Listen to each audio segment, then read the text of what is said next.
жетекчиси. Биринчи кезекте бул Акылбек Жапаров, экинчи кезекте Садыр Жапаров, үчүнчү кезекте Бөлтүрк. Ал башынан эле бир топ сындоочулар айткан болчу. Бул мындай такталбаган иштерге акчаны бөлбөй туралы биринчи баарын далилдеп туруп, анан аягына чейин жеткириш керек деген.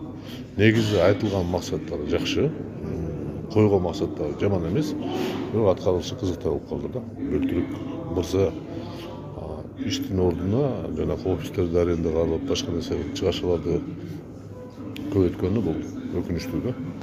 Эгерде биз ушул мезгилде айтпасак, анда бир жөн эле айтканбыз да. Тилекке каршы ишке ашты да. Негизи ушул холдингдин жоюлушу эми мамлекетке канча зыян алып келет бюджетке? Мен билбейт экенмин, аны эсептеш керек. Силер жазып атасыңар 700 миллион деп атасыңар. 7 сом болсо деле ким күнөөлүү болсо ошо төлөп бериш керек.